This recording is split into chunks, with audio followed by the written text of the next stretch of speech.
Hello दोस्तों, कैसे हैं आप सभी लोग। दोस्तों, अंतर्राष्ट्रीय संबंधों पे हम लोगों की चर्चा चल रही थी। अभी हमने पिछले वीडियो में भारत चीन संबंधों के बारे में बताया था और अभी आप देख रहे होंगे कि नेपाल भी भारत को वो घुड़कियां दे रहा है। ऐसा क्यों हो रहा होगा, आप लोग समझते हैं कुछ? देखिए, मामला बहुत ज़्यादा भारत को भी अब सोचना पड़ेगा कि क्या क्या किया जा सकता है। हाल फिलहाल में भारत नेपाल के संबंध किस स्तर पे पहुंच चुके हैं, क्या क्या होना चाहिए। मैं कुछ हाल की घटनाओं से आपको बताता हूं कि हाल ही में भारत नेपाल की सीमा पर आप देखोगे कि नेपाली आर्मी जो है उसने फायरिंग किया, जिसमें एक भारतीय नागरिक मारा गया। और दूसरी चीज़ ये हुई कि जो भारत में सड़क बनाने का संगठन है बीआरओ ने सड़क निर्माण किया। वो लिपू लेक दर्रे के पास, काला पानी, फिर आपका लिपियाधुरा में, जिसका वहाँ विरोध हुआ। ये स्थल भारत और नेपाल के मध्य जो है विवाद के विषय रहे हैं, लेकिन वर्तमान समय में भारत का अधिकार है यहाँ पे। तो ये विरोध यहाँ पे हुआ।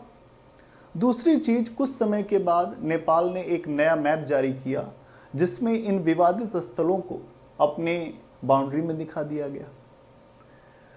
और जब ये बाउंड्री में दिखाया गया तो फिर क्या है, एक बड़ी समस्या अब लोग बोल रहे हैं कि नेपाल जो है चाइना के प्रभाव में है और चाइना के बीच अभी संबंध जो हमारे तल्ख चल रहे हैं। बीच में आपने देखा होगा कि जब संविधान बना था नेपाल का, उस संविधान में मधेशी, अभी पूरी चर्चा करूंगा, केवल अभी हाल की घटनाओं को समझ लो। जो मधेशी हैं उन मधेशियों को अधिकार नहीं दिया गया उस तरीके का जितना अधिकार उनको मिलना चाहिए। मधेशियों की आबादी कितनी है? 40% से ज्यादा है। मधेशी जो लोग हैं वो भारतीयों का समर्थन करते हैं या भारत की जो नीतियां रहती हैं उसका सपोर्ट करते हैं।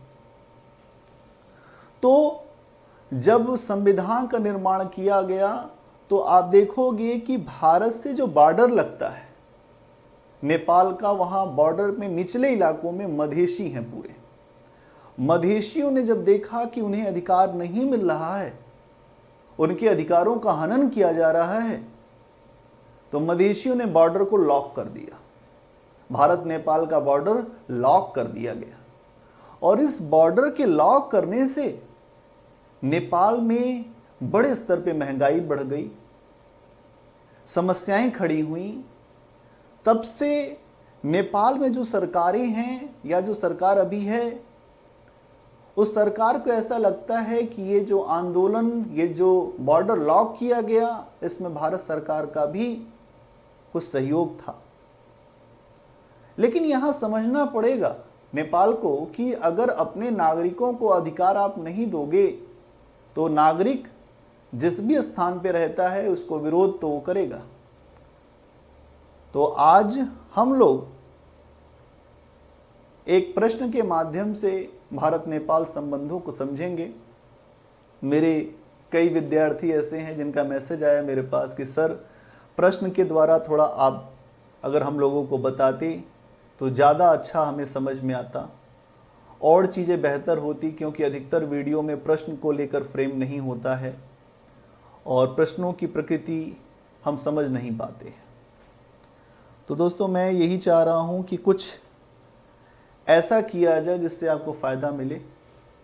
तो हम एक प्रश्न उठाते हैं और उससे आपको समझाने का प्रयास करते हैं कि किस तरह से हमको देखना चाहिए। जैसे हम एक प्रश्न लें, भारत और नेपाल के हितों के बीच विद्यमान साझा लक्षण और विरोध के बिंदु को स्पष्ट कीजिए। प्रश्न लेते हैं, भारत और नेपाल के बीच साझा लक्षणों और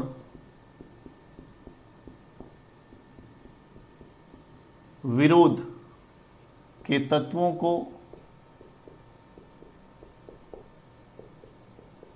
को स्पष्ट करें।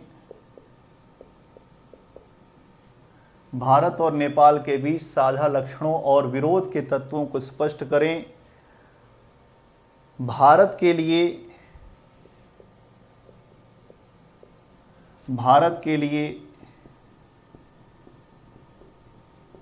नेपाल का महत्व,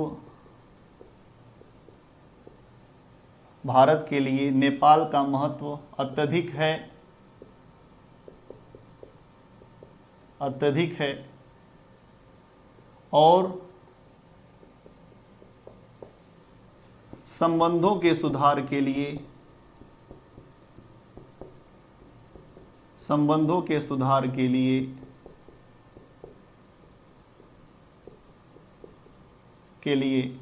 क्या प्रयास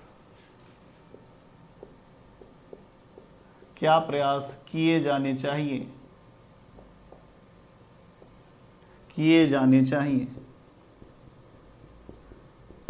क्या बात समझ पाए आप?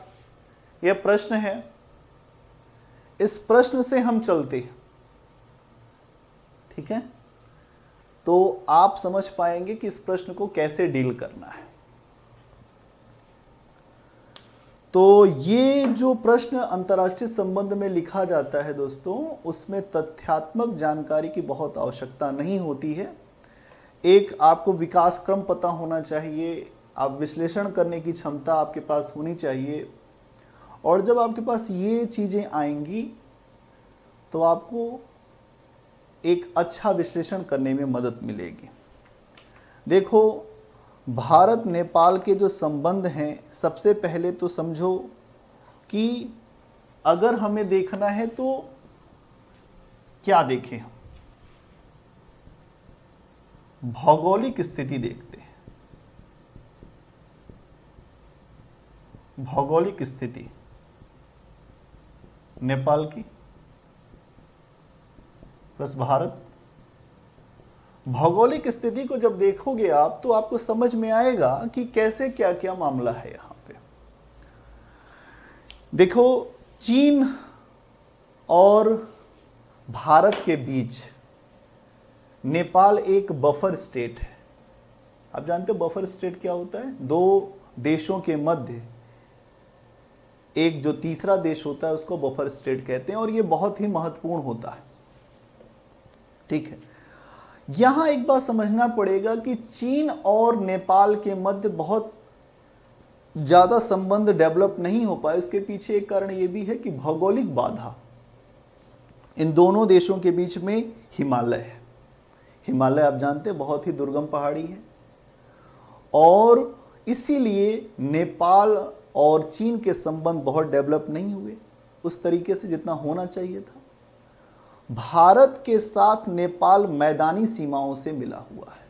जो आप नीचे का भारत का इलाका देखोगे कि गोरखपुर, फिर उसके बाद उत्तर प्रदेश में जो बहराइच है, ये सारे इलाके जो आप देखोगे अलग अलग स्थानों से, ये जो भारत में सीमाएं लगती हैं, ये पूरा मैदानी इलाका है। और भारत के ऊपर नेपाल देखोगे तो भौगोलिक रूप से निर्भर भी है। लगभग 70% से ज्यादा व्यापार नेपाल का भारत से होता है, और वो भी भारत के कोलकाता बंदरगाह से, और भी कई जगह से, लेकिन मुख्यतः कोलकाता बंदरगाह से होता है, ठीक है? अब आप देखोगे कि भारत जो है नेपाल के लिए एक बहुत ज्यादा महत्व रखता है, लेकिन वहां पे जो सरकारें जब अलग अलग विचारधाराओं की आ जाती हैं तो वो कहीं ना कहीं बार्गेनिंग करने का प्रयास भी करती हैं। तो आप देखो कि भारत नेपाल में कई इंफ्रास्ट्रक्चर प्रोग्राम को भी लगा रहा है और उनके माध्यम से अपना प्रभाव भी बढ़ाने का प्रयास करता है, क्योंकि चीन हाल ही के कुछ समय में लगातार एक एग्रेशन की पॉलिसी फॉलो कर रहा है और उसके वजह से भारत के भी हित प्रभावित हो सकते हैं। तो भारत को नेपाल में अपना और डेवलपमेंट तो करना पड़ेगा। इसका मुख्य कारण ये भी रहा कि चीन अब देखो कि लहासा से काठमांडू तक रेल लाइन बिछा रहा है, लगभग काम पूरा हो चुका है। ये क्यों कर रहा है? क्या उसको मिलेगा? वो ये दिखाना चाहता है कि भारत ही अकेला वो नहीं है कि जो नेपाल की सहायता कर सकता है, हम भी नेपाल को अपने फेवर में कर सकते हैं। इसके अलावा आप देखोगे कि भारत जो है नेपाल के साथ सांस्कृतिक रूप से भी बहुत जुड़ा हुआ है, कल्चरल। तो यहां आपने देखा कि भौगोलिक और दूसरा यहीं पे बना लो सांस्कृतिक आधार पर जुड़ा, सांस्कृतिक आधार पे जुड़ा। क्या मामला है सांस्कृतिक आधार पे जुड़ाव का? अब ये देखो यहां पे आपने लिखा है भारत नेपाल के बीच साझा लक्षण, तो भौगोलिक स्तर पे हो गया, सांस्कृतिक स्तर पे हो गया।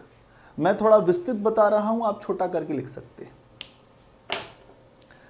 देखो भारत और नेपाल भौगोलिक रूप से तो एक साथ हैं ही, सांस्कृतिक रूप से भी बहुत लगाव है दोनों देशों के बीच में। नेपाल में आप देखोगे कि मधेशी जो हैं, जो तराई बेल्ट पे रहते हैं, मधेशी हैं, थारू हैं, ये जो लोग हैं इनकी संख्या 40% से ज़्यादा है नेपाल में। और इनकी भाषा भोजपुरी है, मैथिली है, हिंदी है, ये इन भाषाओं का प्रयोग करते हैं। और इनका भारतीयों के साथ वैवाहिक संबंध है, रोटी बेटी का संबंध है। तो हमारा संबंध काफ़ी बेहतर है इन लोगों के साथ भारत का। आप जानते हो कि पहले ही आपको पता होना चाहिए कि नेपाल हिंदू राज्य स्टार्टिंग से रहा है और भारत के संबंध प्रारंभिक चरण से 1954 से ही 1954 से ही आप देखोगे कि एक बहुत बेहतर संबंध आपको दिखाई दे रहा है। लोकतांत्रिक जब ये देश बना हिंदू राज्य, जब वहाँ संवैधानिक एक प्रकार से विकास हुआ, तब भी आप देखोगे कि ठीक रहा। अब आप देखोगे कि वहाँ पे कुछ पार्टियां जो हैं जिनका प्रभाव है, एक तो नेपाली कांग्रेस, फिर एक नेपाली पार्टी है उसका देखोगे कि मार्क्सवादी और लेनिनवादी। तो यहाँ पे कुछ पार्टियां हैं, मैं बता दूं नेपाल में, एक तो नेपाली कांग्रेस, ठीक है, दूसरी नेपाली पार्टी लेनिनवादी,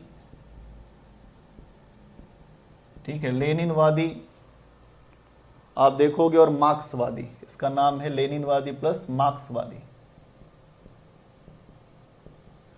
तीसरी पार्टी है यहां पे नेपाली माओवादी, नेपाली माओवादी। और चौथी पार्टी है मधेशी लोकतांत्रिक मोर्चा, मधेशी लोकतांत्रिक मोर्चा।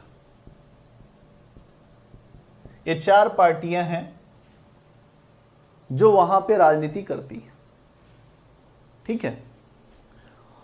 अब देखिए क्या हुआ अचानक कि यहां पे खलबली मच गई। वर्ष 2007 के बाद नेपाल में एक नया संविधान, एक नया नेपाल बनाया गया, जिसके तहत कहा गया कि नेपाल एक संप्रभु देश है, एक समाजवादी देश है, पंथ निरपेक्ष है, लोकतांत्रिक है और गणराज्य है। ये सब बातें की गई, जो भारत में है वैसी ही सब बातें की गई, ठीक है। अब यहाँ पर उसके बाद क्या हुआ? नेपाल में एक प्रकार से राजनीतिक रूप से अस्थायित्व है और नेपाल में राजनीतिक अस्थायित्व है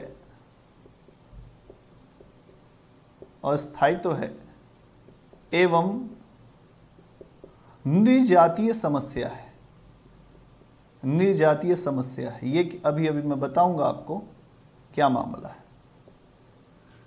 नेपाल में राजनीतिक अस्थायित्व है, इसका मतलब क्या है समझिएगा कि नेपाल में अभी हाल में जो सरकार है वो गठबंधन की सरकार है, कोलैबोरेशन गवर्नमेंट है, ठीक है। यहां पर नेपाली माओवादी और नेपाली कांग्रेस, नेपाली माओवादी मतलब 1 नंबर और 3 नंबर मिलके सरकार बना रहे हैं। जो नेपाल में सरकार है, नेपाली कांग्रेस और नेपाली माओवादी, ये दोनों मिलके जो है इन्होंने सरकार बनाई है, ठीक है। और हैरान करने वाली बात यह है कि आगे चलकर जो प्रांतीय और जो संसदीय चुनाव हुए उसमें नेपाली माओवादी और नेपाली मार्क्सवादी लेनिनवादी भी साथ में आ गए। मतलब आगे जो इलेक्शन हुए ये और ये दोनों भी, मतलब नेपाली ये वाली पार्टी लेनिनवादी मार्क्सवादी और इसके अलावा नेपाली माओवादी, ये सभी अलग अलग विचारधाराओं को ये रिप्रेजेंट करते थे, फिर भी सभी एक आ गए साथ में। लेकिन ये जो लोग हैं ये छूट गए। मधेशी लोकतांत्रिक मोर्चा को कोई देख नहीं रहा है, सब साथ में आ गए। समझिएगा समस्या कहां होती है, जब आप लगभग सभी लोग साथ में आते हो और किसी वर्ग को छोड़ते हो तो प्रॉब्लम खड़ी होती है। मधेशियों के बारे में कुछ नहीं हुआ, मतलब मधेशियों को कोई स्वीकार्यता नहीं मिल रही थी। तो मधेशियों को जब स्वीकार नहीं किया जा रहा था नेपाल में, और अभी भी आप देखोगे कि मधेशियों की समस्या बनी हुई है। क्या है, नेपाल में जो फेडरल जो वहां पे शासन आया है उसमें कहा गया है कि ये एक निर्जातीय संघवाद है। क्या है, निर्जातीय संघवाद। जो यहां पर अभी 2007 के बाद जो व्यवस्था आई है उसको कहते हैं निर्जातीय संघवाद। निर्जातीय संघवाद ये क्या है, इसको समझने का प्रयास करते हैं। 2007 के बाद जब इन्होंने ये कहा कि हम समाजवादी हैं, पंथ निरपेक्ष हैं, पहले हिंदू राज था, इसका मतलब ये हुआ कि वहां पर पहाड़ और मैदान दो स्थानों के लोग रहते हैं नेपाल में। एक तो पहाड़ी पर, जो काठमांडू ऊंचाई की पहाड़ियों पर रहने वाले, वो अपने आप को उच्च जाति का कहते हैं, आर्य कहते हैं। और जो मैदानी इलाके लोग हैं उनको मधेशी कहते हैं, और उसमें थारू और ये मधेशी। तो ये कहते हैं कि जो भारत विरोधी ताकतें हैं जो नेपाल में, वो ये मानते हैं कि जो भारत और नेपाल का जो बाउंड्री खुला हुआ है उसके वजह से भारत जो है नेपाल में अपना प्रभाव बढ़ाता है, और भारत के लिए एक लॉन्चिंग पैड के तरह से है ये जो बाउंड्री खुली हुई है। भारत जो चाहता है वो करवा लेता, ये आरोप लगता है। मधेशी कहते हैं कि भाई आप हमें क्यों छोटा समझते हो, हम भी तो नेपाल के हैं, हमें आप क्यों छोटा समझते हो। तो मधेशियों ने यह कहा है कि हमें 2 स्वायत्त प्रांत चाहिए जहां पर मधेशियों की ज्यादा संख्या है। इस बात की बात कर रहा हूं, जहां पर हमें 2 स्वायत्त प्रांत चाहिए जहां मधेशी ज्यादा संख्या में हैं, और इसके बाद हमें अभी सेना और प्रशासन में भी उचित प्रतिनिधित्व नहीं मिला है नेपाल में, और हम सेना और प्रशासन में उचित प्रतिनिधित्व चाहते हैं और हमें इसके लिए आरक्षण भी दिया जाए। समझते जाइएगा मधेशियों का मामला क्या है, क्योंकि यही मामला जो है वहां पे समस्या बना रहा है। ठीक है, आरक्षण चाहिए। इसके अलावा नेपाल के संविधान में कहा गया है कि जिन व्यक्तियों की नागरिकता माता पिता की नागरिकता के आधार पर नहीं है, नेपाल के संविधान में कहा गया है कि जिन व्यक्तियों की नागरिकता उनकी माता पिता की नागरिकता से नहीं है, वो लोग संवैधानिक पदों पर नेपाल में नहीं बैठ सकते। बड़ी बात है। मान लीजिए किसी की माता, ये नियम किसके लिए होगा? मधेशियों का। देखिए, माता पिता दोनों नेपाली होने चाहिए। जहां पे बॉर्डर होगा तो क्या बॉर्डर वाले तो शादी विवाह करते ही हैं। अब आप समझिए कि भारत के साथ तो मधेशियों का रोटी बेटी का संबंध है। अगर भारतीय महिला किसी मधेशी के साथ विवाह कर लेगी तो उससे जन्मा बच्चा जो है वो तो संवैधानिक पद पे ही नहीं बैठ पाएगा। ये समस्या है कि नहीं? ये समझने का विषय है। और ये यहां सोची समझी चाल जो है चली जा रही है। इसके अलावा नेपाल की जो आंतरिक ये जो इथनिकल, ये जो निर्जातीय समस्या है, इथनिक बोलते हैं, इथनिक जो प्रॉब्लम है, इसका भारत पे भी प्रभाव पड़ रहा। कैसे? ये भारत से चूंकि ये लोग जो हैं मधेशी, इनका बॉर्डर टच करता है और इससे भारत के संबंध भी प्रभावित हो रहे हैं। नेपाल सरकार एक लॉजिक देती है कि मधेशी आंदोलन जो है भारत सरकार उसको सपोर्ट करता है, उसको समर्थन देता है। वहीं भारत सरकार ने बिल्कुल क्लियर कट कहा है कि नेपाल की ये जो समस्या है मधेशी वाली, इससे भारत स्वयं प्रभावित हो रहा और भारत नेपाल के बीच में मुक्त सीमा है, जिसका फायदा उठाकर भारत विरोधी ताकतें भारत में आ जा रही हैं और भारत में अस्थिरता उत्पन्न करने का प्रयास भी करती हैं। तो आप हमें मत कहिए कि हम आपके यहाँ जो मधेशियों को वो प्रोत्साहित कर रहे हैं। आप अपने देश के लोगों की समस्याओं का निदान नहीं कर रहे हैं तो प्रॉब्लम हमारे लिए खड़ी होती है। जब 1971 में बांग्लादेश बना तो 1 करोड़ से ज़्यादा जो है शरणार्थी भारत में आ गए। भारत कहाँ से उनके लिए करेगा भाई? एक बहुत तो ऐसा तो नहीं है, भारत बहुत अमीर देश है। तो समस्या यहाँ ये है, समझने की ज़रूरत है। फिर भारत नेपाल का जो विवाद है वो बेसिकली एक पॉलिटिकल विवाद है। नेपाली जो मार्क्सवादी नेता हैं केपी शर्मा ओली, ये मार्क्सवादी नेता हैं केपी शर्मा ओली। आप देखो कि ये जो नेपाली पार्टी है, जो नेपाली लेनिनवादी मार्क्सवादी पार्टी है, इसके नेता हैं केपी शर्मा ओली। केपी शर्मा ओली, इनका स्टैंड समझिए कि ये क्या कह रहे हैं। केपी शर्मा ओली का मानना है कि भारत विरोधी जो भारत के हमको विरोध में चलना चाहिए, एंटी इंडिया होना चाहिए। भारत के विरोध की बातें ये वहां पे करते हैं।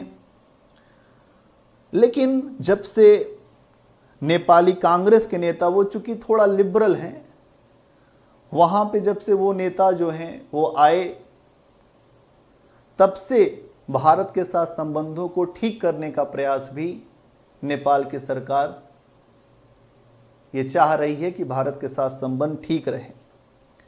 क्योंकि आप देखोगे कि अभी हाल के विवादों में मैंने आपको बताया, इसके पहले भी भारत चीन का डोकलाम को लेकर विवाद हुआ, जिसमें यह हो रहा था कहीं नेपाल जो है चाइना के पक्ष में न बोल दे।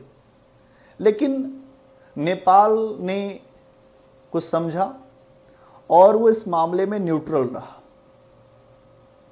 ठीक है, एक तटस्थ दृष्टिकोण उसने अपनाया और ये भी इस समय नेपाल ने चाइना के उस प्रपोजल को भी मना कर दिया कि जो चाइना ने कहा था कि काला पानी विवाद जो है भारत के खिलाफ आप उठाओ, तो काला पानी विवाद को भी उस समय नेपाल ने उठाने से मना कर दिया था।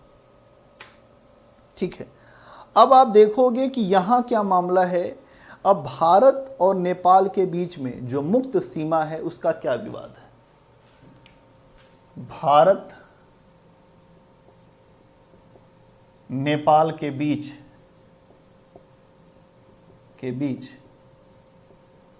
जो मुक्त सीमा है, मुक्त सीमा का विवाद, क्या विवाद है? भारत नेपाल के बीच जो मुक्त सीमा है, भारत नेपाल के बीच मुक्त सीमा का विवाद, भारत नेपाल के बीच मुक्त सीमा का विवाद क्या है? अब इस बात को समझते हैं कि क्या है विवाद। देखो, भारत नेपाल संबंधों में जो मुक्त सीमा रखी गई है वो 1950 की भारत और नेपाल की शांति और मित्रता की संधि के तहत रखी गई है। जो मुक्त सीमा है, ये मुक्त सीमा 1950 की शांति एवं मित्रता की संधि के तहत यह मुक्त सीमा रखा गया है। ठीक है, शांति और मित्रता की संधि। इस संधि में कई बातें कही गई हैं कि नेपाल किसी भी विदेशी शक्ति से कोई हथियार खरीदता है तो भारत से सलाह करेगा। ध्यान से समझिएगा, सलाह करेगा। और नेपाल में अब इस प्रावधान का बहुत ज़्यादा विरोध हो रहा है। इसको क्यों मैं बता रहा हूं, इसको समझना है।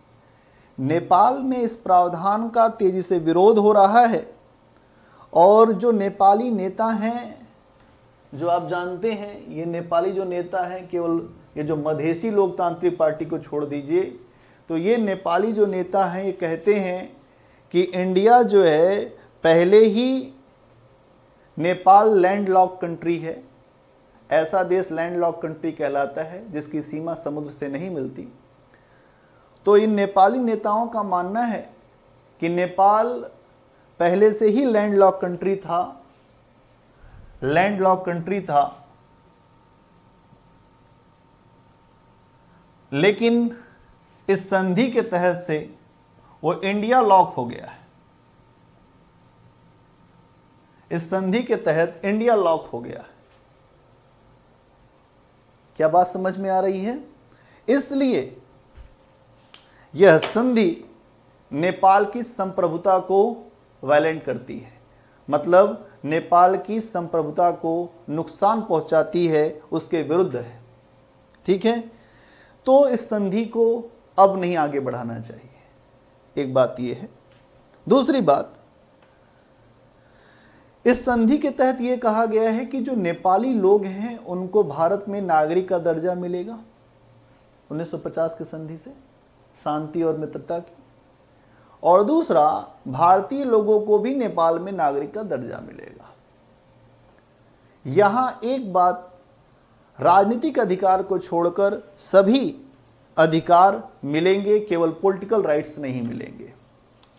दूसरी चीज, आज जब पूरा विश्व उदारीकरण के दौर में चल रहा है, आज जब वैश्वीकरण का समय है, तो हम सभी जो हैं अपनी सीमाएं खोलने की बात कर रहे हैं और नेपाल में एक दूसरे तरह का माहौल बन रहा है। ठीक है, तो इस चीज को समझना पड़ेगा। मधेसी जो हैं वो नेपाल की एक बड़ी आबादी हैं और वो भारत के ऊपर, आप देखोगे, अगर उनको फायदा मिलता है, जो भारत से मुक्त सीमा है, तो वो व्यापार कर लेते हैं भारत में आकर। भारतीय जो लोग हैं सीमाओं पे वो भी चले जाते हैं, लेकिन ज़्यादा लाभ मधेसियों को मिल जाता है। वर्तमान में भारत नेपाल की सीमा पर सशस्त्र सीमा बल एसएसबी की तैनाती है और इसकी तैनाती इसीलिए किया गया है कि भारत में जो सीमा है उसका प्रबंधन अच्छे प्रकार से हो सके। और सीमावर्ती क्षेत्रों में अब भारत सरकार इंफ्रास्ट्रक्चर भी डेवलप कर रही है तेजी से, जिससे हम और व्यापार को बढ़ा सकें। और ऐसे समय में अगर हम ये कहें कि मुक्त सीमा को बंद करना चाहिए, तो ये विचार कहीं से भी प्रगतिशील नहीं दिखाई देता। तो समझिएगा कि नेपाल में इस संधि को लेकर भी एक मामला चल रहा है। अब हम आते हैं चीन और नेपाल के संबंधों पर। आज जानते हैं आज के समय में चीन नेपाल संबंध, चीन क्या है? ड्रैगन है। ड्रैगन क्या चाहता है? ज्यादा से ज्यादा लोगों को अपने पहले चारा फेंका जाए, फिर अपने हिसाब से काम करवाया जाए। वर्तमान समय में आप देख रहे हैं 21वीं शताब्दी है, 21 सेंचुरी है, इसमें चीन पूरे विश्व में उभार ले रहा है। और उसके कारण दक्षिण चीन सागर में आपने देखा। इसके अलावा आप अपनी सीमाओं पे देख ही रहे हैं लद्दाख में। इसके अलावा आपने अरुणाचल प्रदेश में देखा ही। इसके अलावा आप चाइना को हर स्थानों पे देखिए। 13 देशों के साथ उसका बॉर्डर लगता है, लगभग सभी देशों के साथ उसका सीमा विवाद है। अब कोई कहता है कोई व्यक्ति अच्छा नहीं है, अच्छे की परिभाषा क्या है? आपके संबंध। तो यहां समझना पड़ेगा इस बात को। और आप देखोगे कि नेपाल में चीन जो है, पहला काम जो होता है चीन का, 2 तरीके से विस्तार करता है। एक तो हार्ड पावर से और दूसरा सॉफ्ट पावर से। तो चाइना नेपाल में हार्ड पावर से विस्तार नहीं कर सकता, क्योंकि हिमालय है, बहुत बड़ी एक भौगोलिक बाधा है। तो वो क्या करता है कि यहाँ सॉफ्ट पावर से, इकोनॉमिकल बेस पे अपना प्रभाव बढ़ाना चाहता है और नेपाल के निर्णयों को भारत के खिलाफ करवाना चाहता है। ऐसे निर्णय हो जो भारत के खिलाफ हो, भारत के विरुद्ध हो। तो यहाँ इस बात को समझिएगा कि इसीलिए चीन ने नेपाल में कई आधारभूत संरचनाओं पर ध्यान दिया है और वहाँ पर इन्वेस्टमेंट किया। जैसे लहासा से काठमांडू अभी मैंने बताया कि रेल लाइन बिछा रहा है। इसके अलावा वन बेल्ट वन रोड के लिए भी नेपाल को वो जोड़ चुका है। आप जानते हैं वन बेल्ट वन रोड, ये बहुत बड़ी परियोजना है, OBOR। इसके लिए भी वो नेपाल को जोड़ चुका है। और नेपाल में जल विद्युत क्षमता विश्व में सबसे ज़्यादा मानी जाती है कि जल से जहाँ विद्युत बन सकती हो, तो नेपाल में चूंकि ऊंचे ऊंचे पहाड़ हैं तो वहाँ से पानी गिरता है, तो बिजली बनाने की क्षमता बहुत है। तो नेपाल के अंदर चाइना का ये भी इंटरेस्ट है कि हम विद्युत के विकास में आपको सहयोग करेंगे। इसके अलावा जो नेपाली नेता हैं, जो नेपाली पार्टी है माओवादी, उसके नेता हैं प्रचंड, पुष्प कुमार प्रचंड दहल। ये बड़े होशियार हैं। ये चीन से भी संबंध चाहते हैं, ये भारत से भी संबंध चाहते हैं। ये कहते हैं कि नेपाल जो है दोनों से आर्थिक सहायता लेता रहे और संबंध अपना अच्छा रखे, ठीक है। और इन्होंने ये कहा कि ये हम लोग इस तरीके से आगे चलेंगे, ठीक है।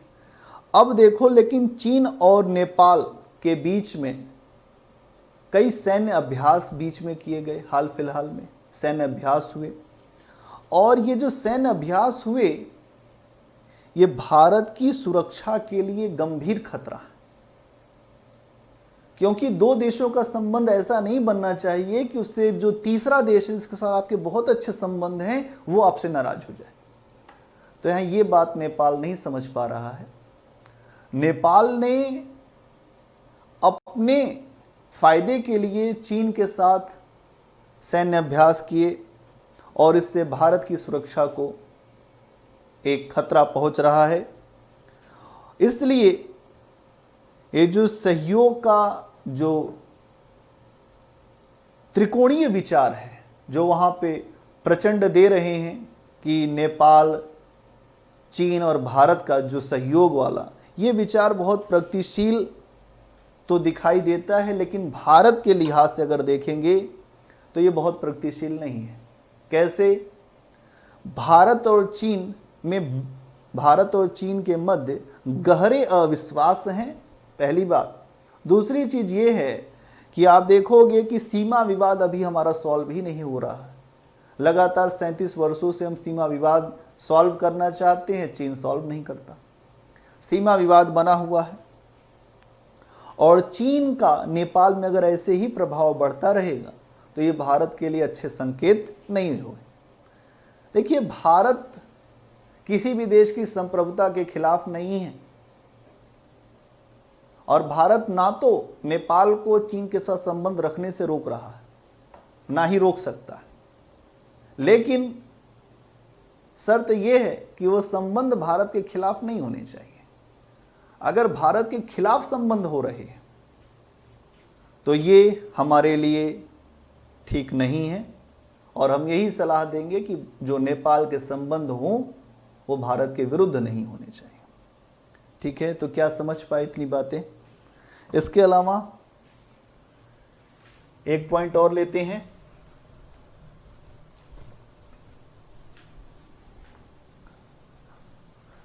तो आपको पूरी एक अच्छी समझ हो गई होगी कि नेपाल के साथ किस तरह के कन्फ्लिक्ट हैं, किस प्रकार की समस्याएं हैं, और थोड़ा और हम इसको समझते हैं तो हम देखते हैं भारत और नेपाल के बीच में मतभेद क्या है। भारत नेपाल के बीच मतभेद क्या है? क्या मतभेद है? ठीक है, बात कर लेते हैं। पहले तो 1950 की संधि जो मैंने बताई थी कि जो 1950 की शांति और सुरक्षा की संधि है, शांति और सुरक्षा की संधि, इसको लेकर मतभेद है। मैंने पूरी बात बता दिया। दूसरा मतभेद किस विषय पर है? दूसरा मतभेद आप देखोगे कि जो भारत और नेपाल के मध्य द्विपक्षीय व्यापार होता है। व्यापार, उसमें भारत को फायदा है और नेपाल को बड़ा व्यापारिक घाटा उठाना पड़ रहा है। यह भी समस्या का बात है। जैसे आज आप भारत चीन संबंधों में देख रहे हैं, वैसे ही सेम यहां पे है। ठीक है, दूसरी चीज आप देखेंगे,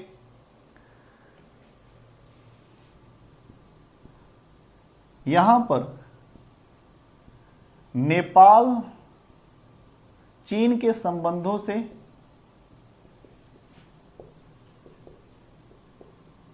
जो यहां पे सामरिक संबंध बन रहे हैं नेपाल चीन के, भारत की सुरक्षा को खतरा है। भारत की सुरक्षा को खतरा है। ठीक है, अगली बात देखोगे कि और क्या है। ठीक है, मधेशी आंदोलन जो है, मधेशी आंदोलन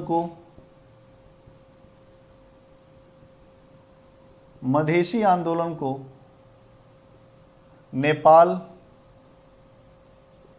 भारत समर्थित मानता है। भारत समर्थित मानता है। यहां पे समस्या है दोनों देशों के बाद मधेशी के मामले पर। इसके अलावा आप देखोगे कि नेपाल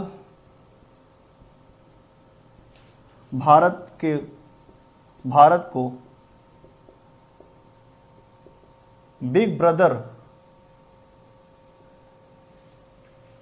भारत को ऐसा बताता है कि भारत जो है बिग ब्रदर जो है उसके सिंड्रोम, ये अप्रोच रखता है भारत।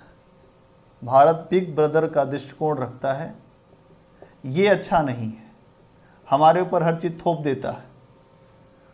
तो भारत जो है, नेपाल भारत को बिग ब्रदर वाला दृष्टिकोण यहां पे मानता है कि भारत बिग ब्रदर का दृष्टिकोण रखता है नेपाल के खिलाफ। ठीक है। इसके अलावा कई परियोजनाओं पर, कई जल परियोजनाओं पर, कई जल परियोजनाओं पर आप देखोगे सहयोग के मुद्दे पर भी, सहयोग पर भी मतभेद है। ठीक है। हाल फिलहाल में और क्या मतभेद बने हैं, जो अभी मैंने बताया कि भारतीय सीमा पर नेपाली आर्मी द्वारा